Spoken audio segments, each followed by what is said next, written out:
welcome back to podcast Let's Talk. Pada episode kali ini kita bakalan ngobrol bersama dengan anak muda, musisi muda yang punya segudang prestasi dan juga karya, yang bakalan ngasih tahu nih launching lagu terbarunya.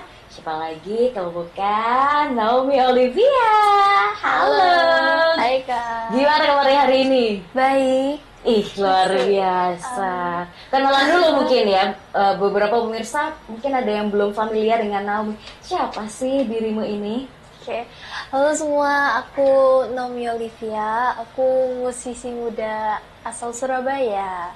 Oke, ini berarti jauh-jauh dari Surabaya demi bertemu pemirsa WTV nih. Iya dong, tapi kan Surabaya malah nggak terlalu jauh Kak. Iya ya, sekarang sudah ada akses tol dan lain sebagainya. Oke. Nah, Naomi, ini aku sempat baca kalau dirimu tuh sudah belajar musik dari usia 3 tahun. Iya. Di usia 3 tahun mungkin beberapa dari kita dan teman-teman tuh masih bingung main gitu ya. Nah, kenapa kok Naomi langsung tertariknya musik? Apa diarahkan orang tua atau ada cerita sendiri nih? Jadi orang tua itu suka sama musik. Mereka tuh bukan musisi, tapi emang kayak suka musik. Lalu mereka pengen anaknya juga bisa musik, makanya dari usia muda ya udah deh dilesin. Tapi awalnya ya sebagai hobi sih, bukan kayak dari 3 tahun kamu harus jadi musisi, bukan gitu, nggak gitu. Cuma kayak ya at least anak ini punya sesuatu untuk ditekunin lah gitu. Berawal dari hobi, kebablasan. Jadi dulu pertama kali belajar apa? Nyanyi dulu kah atau alat musik? Alat musik, aku bermula dari piano. Oh, oke. Yeah. Piano dulu, terus baru ke nyanyi. I see. Jadi dari 3 tahun continue belajar terus kayak gitu. I see. Terus habis itu baru kepikiran, kayak gini kalau ditekun ini bisa lebih dari sekedar hobi. Itu kepikirannya kapan tuh? Di zaman pandemi. Di zaman pandemi. Karena waktu itu masa-masa gabutnya ya kan. Kayak aduh bingung nih aku mau ngapain ya. Maksudnya sekolah kan tetap sekolah jalan, tapi kan setelah itu nggak bisa aktivitas offline, nggak bisa ketemu temen gitu-gitu. Jadi aku punya berawal dari iseng, semuanya berawal dari iseng nulis lagu Kak. Wah, dari situ, iya. Ini yang bikin beda nih ya, bukan sekedar pinter nyanyi dan alat musik, tapi nyiptain lagu. Iya. Dari usia berapa tuh mulai bikin lagu? 11 tahun? 12, iya 11-12. Itu belajarnya di tempat les atau gimana? Karena bikin musik tuh sesuatu yang beda ya, dari orang sekedar nyanyi gitu kan. Kalau untuk nulis lagu sendiri sih, gak ada di tempat les ya. Aku rasa di Surabaya atau kayak se-Indonesia sendiri kursus membuat lagu nggak senormal itu kan. Jadi belajarnya mungkin dari pengalaman ya, otodidak. Tapi aku rasa kebantu juga dari musikalitas yang udah dilatih dari kecil. I see. Kayaknya dari situ juga. Tapi ya pengalaman sih itu kayak trial and error-nya banyak banget Kak. Oke, berarti memang dari sononya sebenarnya udah ada bakat, terus disupport dengan belajar dari kecil, terus kamu nemu passion-nya juga, jadi passionate ya ngerjainnya di sana semua. Aku sempet stalking IG kamu, proses bikin musik, proses wow gitu ya, buat aku yang nggak ngerti dunia musik tuh ngeliatnya kayak se-effort itu. Apalagi kalau kamu mau berangkat recording segala macam. Ceritain dong gimana sih prosesnya, misalnya kamu bikin satu lagu deh, gimana sih itu prosesnya? Jadi bermula dari tema dulu, itu yang paling umum kan, tema ini lagunya mau tentang apa sih. Terus beda-beda sih buat tiap orang, tapi buat aku sendiri aku tulis apapun yang ada di pikiranku tentang tema itu, bener-bener bebas. Jadi kayak nggak usah diusahain ada rimanya, nggak usah puitis, pokoknya tulis aja dulu. Terus baru pelan-pelan dirangkai jadi sebuah lirik, terus baru melodi, terus baru aransemen Kak. Jadi kayak penentuan instrumen gitu. Oh ini aku lagunya mau slow. Kalau slow berarti biasanya pakai piano itu kan. Kalau lagu slow kan nggak mungkin tiba-tiba ada drum gitu kan. Jadi proses aransemen, setelah itu baru recording. Wah, butuh berapa lama tuh kira-kira untuk bisa membuat satu lagu mulai dari ideation sampai akhirnya ke studio rekaman? Beda-beda buat setiap lagu, tergantung instrumentasinya juga. Kalau lagu yang misal hanya butuh gitar dan vokal, waktu itu sih 1 bulan 2 bulan jadi. Itu lama sih. Itu iya lama ya, tapi buat aku cepet gitu. Oh, kamu cepet. Iya buat aku Ada yang lebih lama lagi? Ada yang lebih lama, yang misal Musim Semi lagu terbaru aku, karena itu pakai orkestra, jadi itu butuh 6 bulan.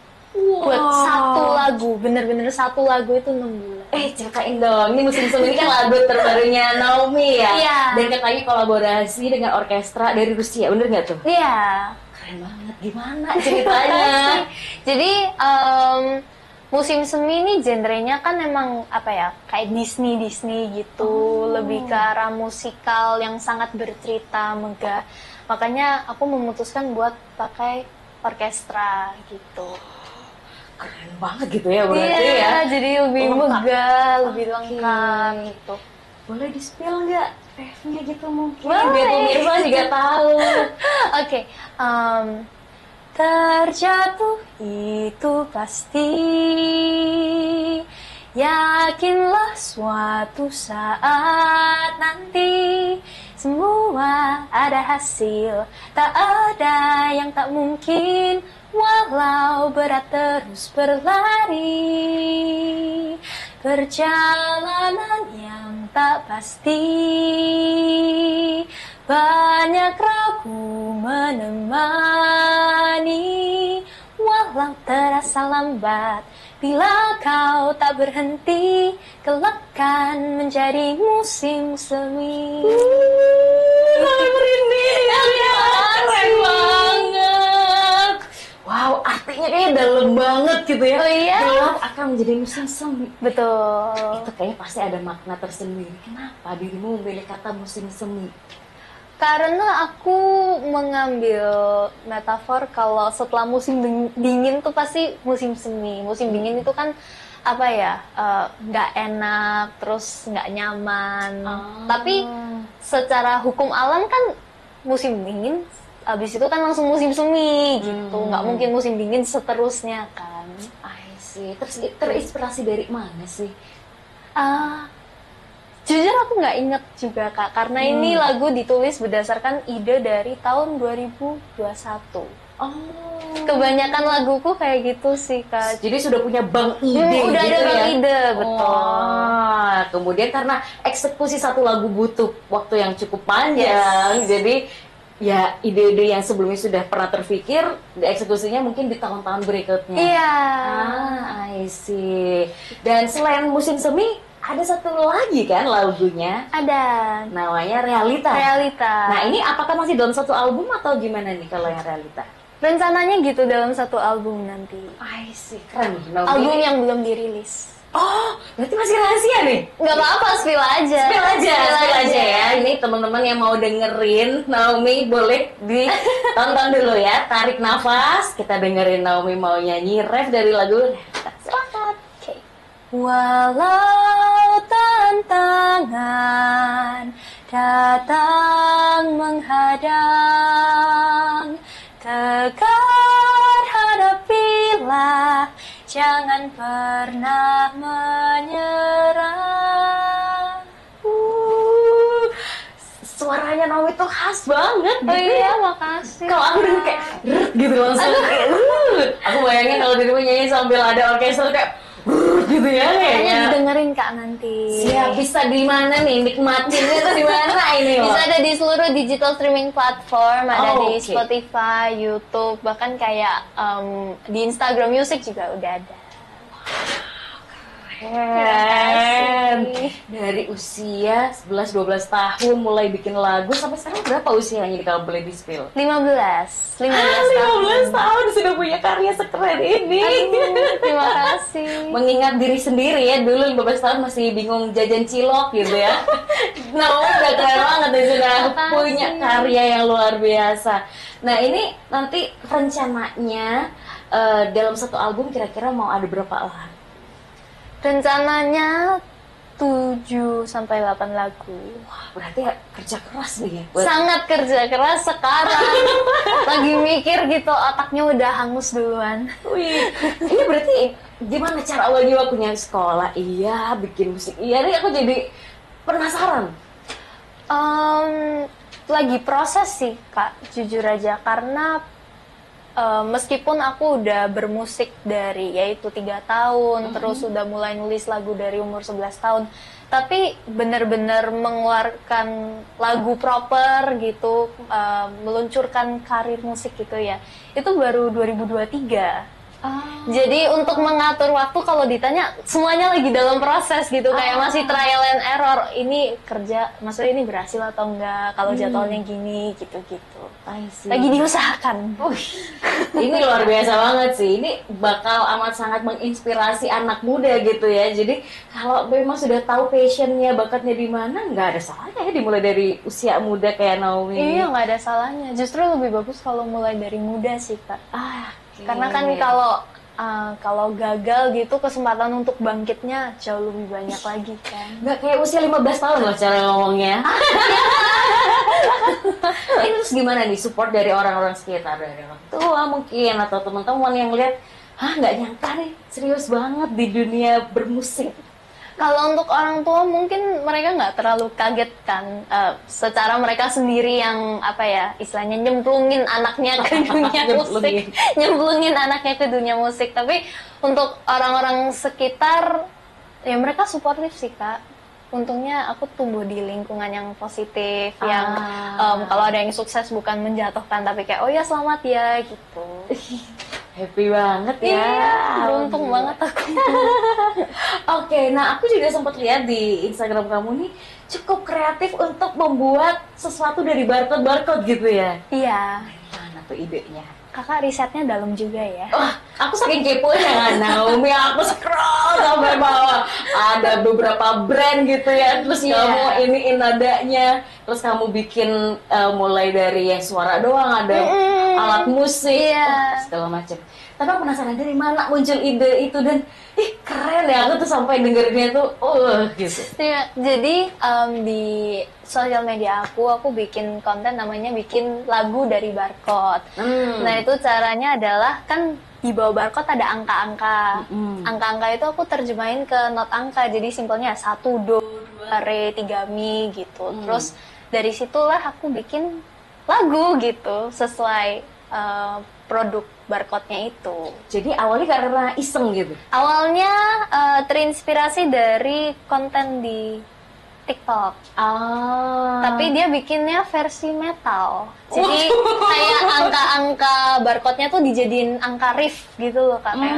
Ya, tapi versi metal. Aku ngambil inspirasi dari unsur bikin sesuatu dari barcode-nya itu. I see. Tapi kalau kamu yang buat tuh kayak gampang ya.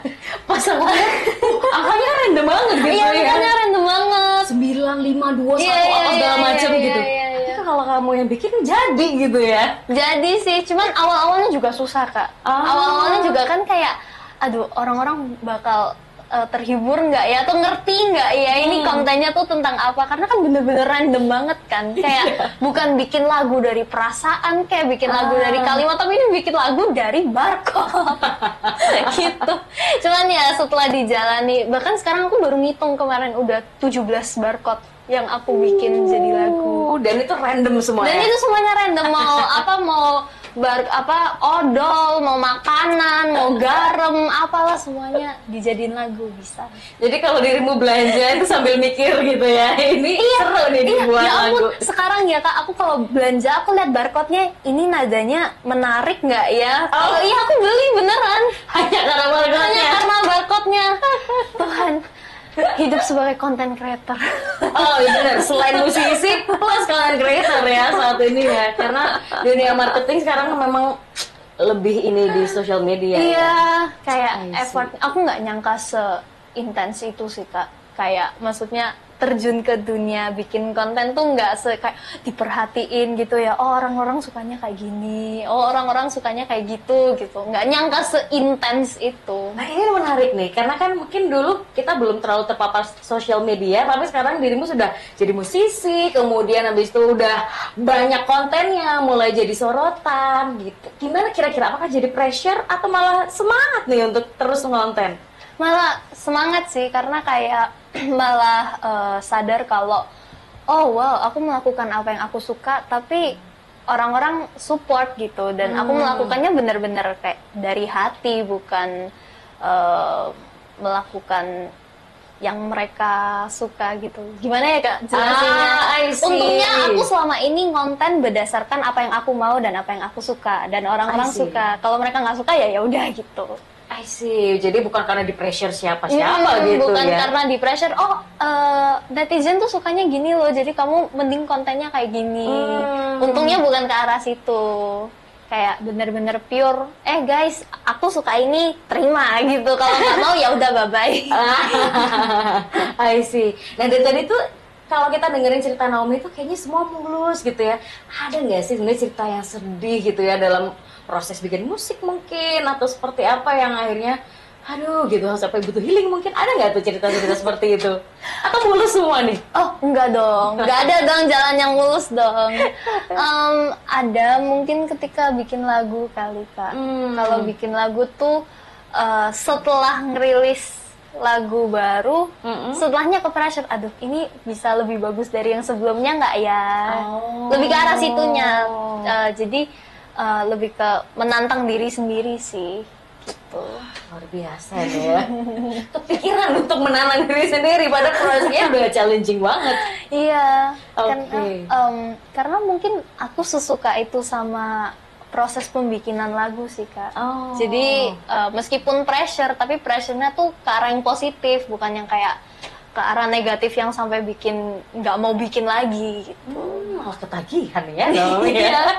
Iya malah ketagihan. Ini berarti next play setelah lagu Musim Semi sama Realita, sudah kepikiran mau bikin apa nih berikutnya? Ya album itu. Album baru nanti tanggal 21 April. Dikejar deadline nih ya. Dikejar deadline banget ini, ya ampun. Nggak tinggal berapa bulan, tapi sudah ready nih ide apa segala macam, tinggal recording. Sudah, tinggal recording, tinggal kayak dipoles lagi lah, kayak liriknya. Bahkan kalau bikin lirik itu aku bahkan kayak apa ya, kata walau atau kayak maksudnya kayak kata-kata kecil itu aku ngaruh banget detailnya. Misal kayak aku mau pakai melihat atau lihat doang gitu, pakai walau atau jika, padahal kan artinya sama kan, tapi kayak hal-hal sedetail itu yang lagi dipoles. Kompleks banget ya dunia bermusik ini ya. Gak cuma soal musikalitas, paham nada gitu ya, liriknya juga harus ngena kan. Liriknya juga. Nah aku tuh penasaran, dalam proses dirimu bikin musik itu kan selain bikin partiturnya, nadanya apa segala macam, itu kan sampai ke studio rekaman itu ada yang main musik. Itu apakah kamu semua gitu ya? Dia main pianonya gitu atau apa segala macam? Biasanya gimana sih sampai jadi satu lagu? Enggak, kalau untuk piano sama gitar emang aku sendiri. Tapi kalau misal bass atau drum gitu, aku nggak belajar alat-alat musik itu sih. Jadi kolaborasi Kolaborasi. Oke. I see. Kalau yang orkestra ini gimana? Dirimu sebagai penyanyinya kemudian diiringi yang untuk lagu Musim Semi ini atau seperti apa?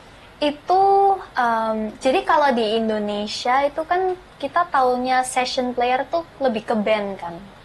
Jadi kayak session player piano ya dia pianis gitu. Tapi kalau di luar negeri itu session player bisa orkestra. Jadi nge-hire orkestra itu dan rekamannya secara remote. Jadi secara online. Gitu, jadi bukan aku datang ke Rusia beneran guys. Itu rekamannya secara remote, dan kerennya adalah bayangin Kak, dalam 1 jam itu bisa merekam 3 lagu. Seprofesional itu? Seprofesional itu, dan mereka baru dapat partiturnya itu ya di 1 jam itu. Jadi dalam 1 jam itu ya mereka kayak baca gitu. Langsung nggak perlu latihan. Sekeren itu. Emang kalau orang sudah nyemplung beneran di dunia profesional kayak gitu kali ya? Iya, keren sih. Oke. Semoga Indonesia bisa kayak gitu ya. Nah ini kan ada dirimu nih Naomi nih yang bakal jadi apa nih anak muda yang menginspirasi teman-teman yang lain gitu ya. Terima kasih. Luar Amin. biasa. Dan aku lihat juga banyak banget aksi-aksi sosial yang Naomi lakukan gitu ya. Emang dari dulu tergerakkah untuk bisa memberikan dampak kepada teman-teman atau bahkan ke Indonesia?